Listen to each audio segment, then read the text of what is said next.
wabarakatuh.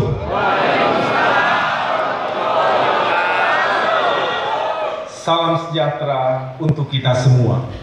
Om Swastiastu, Namo Buddhaya. Bapak Ibu, saudara-saudara, warga Jakarta yang saya cintai dan saya muliakan. Pada hari Jumat pagi, 10 hari yang lalu, saya mengunjungi kawasan Luar Batang di Kecamatan Penjaringan, Jakarta Utara.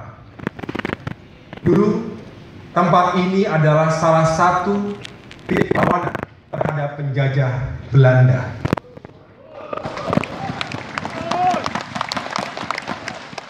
Kini, sebagian masyarakat menempatkan Luar Batang sebagai salah satu titik perlawanan terhadap ketidakadilan dan kesenjangan.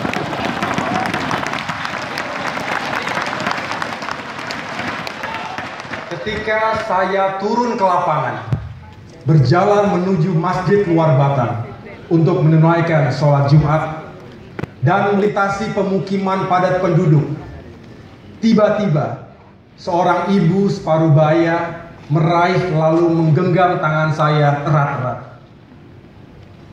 Ibu ini menatap saya lekat-lekat. Sambil agak bergetar suaranya, dia mengatakan, "Saya tidak menyangka ada calon gubernur yang datang ke sini. Tolong kami, Pak. Kami butuh keadilan. Jangan lupakan kami." Ibu ini adalah bagian dari warga setempat yang cemas. Pemukimannya akan digusur dengan alasan penataan lingkungan.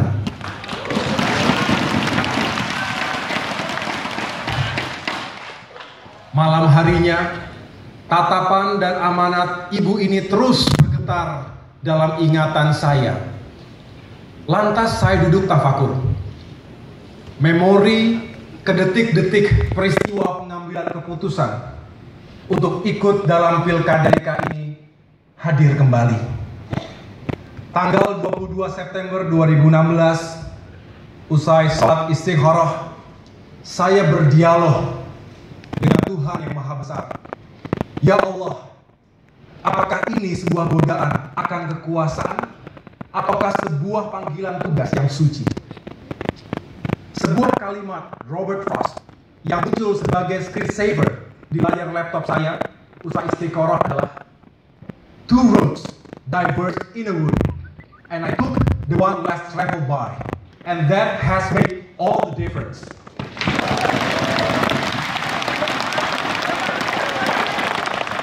Kalimat itu memandu saya untuk meyakini bahwa ini adalah sebuah petunjuk dari Tuhan. Mengambil jalan yang lebih jarang dilalui, di mana hampir sulit ditemukan seorang mayor dengan masa dinas 16 tahun keluar dari zona nyaman dengan mengakhiri ikatan dinas di TNI dan ikut dalam pemilihan gubernur menjadi sebuah keputusan.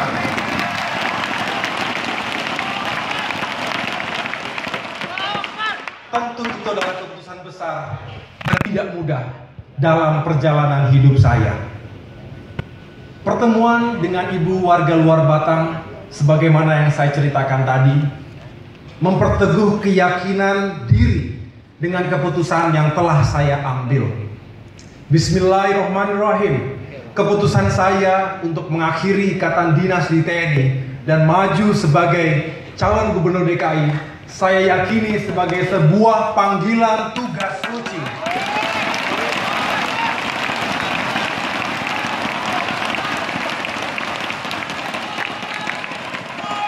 Untuk membela hak-hak warga yang tertindas dan diperlakukan tidak adil seperti yang dialami warga Luar Batang, serta untuk pembangunan kemaslahatan seluruh umat yang lebih besar tanpa membeda-bedakan suku, agama, ras, dan antar golongan. Benar bahwa Jakarta harus terus berkembang, tetapi pada saat yang sama kita wajib memastikan agar warganya bisa hidup aman, adil, sejahtera, dan makmur.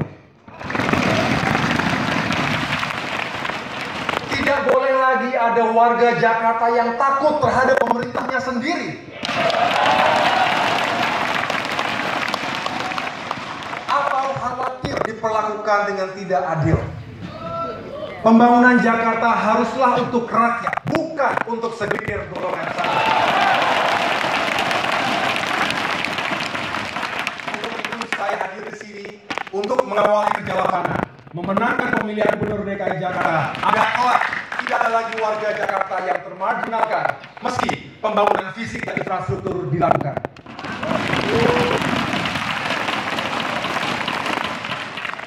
Saya dan Ibu Silvi akan gunakan semua ilmu dan pengalaman, penugasan, serta pendidikan, bahkan network internasional saya untuk membangun Jakarta yang berkualitas. Saya hadir di sini sekali lagi untuk memimpin perubahan ke arah yang lebih baik dan untuk menjawab panggilan tugas yang telah dipercayakan oleh Allah Subhanahu wa Ta'ala atas masyarakat Jakarta melalui perwakilannya serta hadirin sekalian. Karenanya saya menanyakan kepada Bapak, Ibu, dan saudara-saudara sekalian yang berada di depan saya ini, apakah Bapak, Ibu, dan saudara sekalian menginginkan perubahan itu?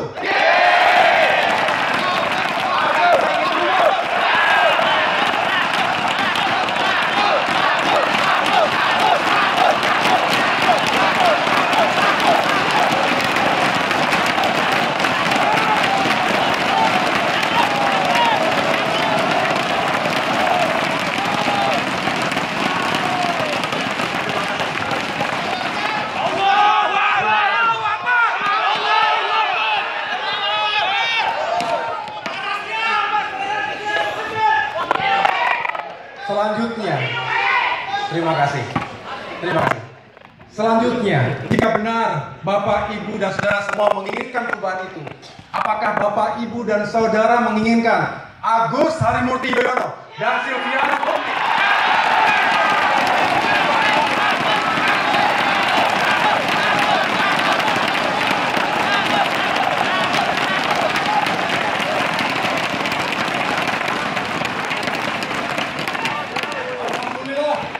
Alhamdulillah, hari ini kita bersatu dalam doa, harapan dan cita-cita untuk menyongsong hari esok yang lebih baik.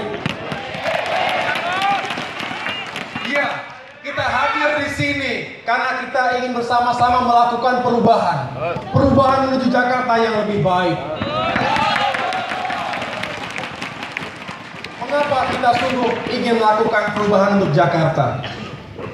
Ya, karena di samping banyak kemajuan dan hal-hal yang sudah dicapai, tetapi tidak sedikit keadaan dan hal-hal yang belum baik. Tidak sedikit pula masalah yang tidak diselesaikan sebagaimana mestinya. Bahkan saya melihat banyak bom waktu. Betul.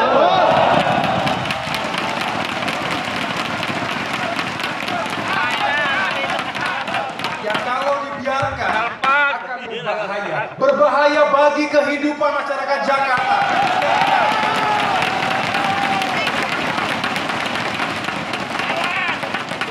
Oleh karena itu, keadaan yang belum baik itu, masalah yang bisa membuat Jakarta makin buruk itu, bahkan bom waktu itu tidak boleh kita biarkan dan harus kita atasi dan carikan jalan keluar.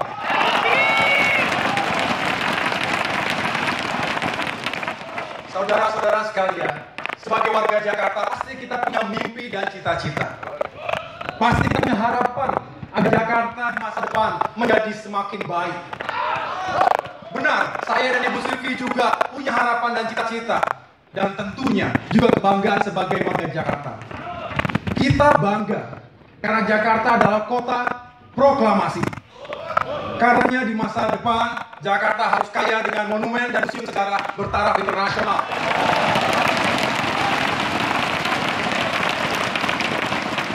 Agar anak cucu kita dan juga dunia tahu kepahlawanan dan perjuangan besar bangsa Indonesia di masa silam.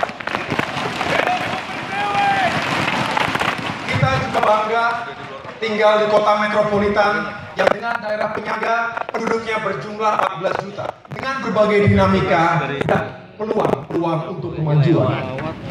Kita pun tahu Jakarta juga merupakan wajah atau etalase Indonesia. Karenanya di masa depan Jakarta harus lebih baik segalanya, termasuk lebih bersih, lebih indah, dan lebih hijau supaya kita tidak malu sebagai bangsa Indonesia. Tetapi saudara-saudara sekalian, Jakarta tentu bukan hanya itu. Jakarta juga sebuah kota dunia, a global city, yang di abad 21 ini sebagaimana banyak kota besar di dunia haruslah menjadi kota pintar, kreatif, dan hijau, dan ramah lingkungan. Jakarta harus menjadi smart, creative, and green city. Kalau penduduk Jakarta mau bekerja keras dan dipimpin oleh pemimpin yang visioner, Jakarta yang maju, modern, dan ramah lingkungan itu insya Allah akan bisa kita wujudkan.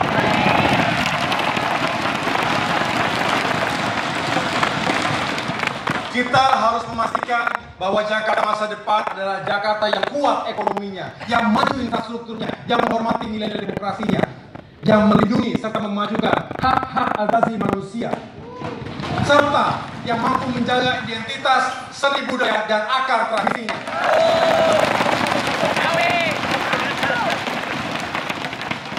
Tetapi ingat, Jakarta adalah milik semua, milik rakyat, sehingga harus diperlakukan sebagai sebuah ruang kehidupan.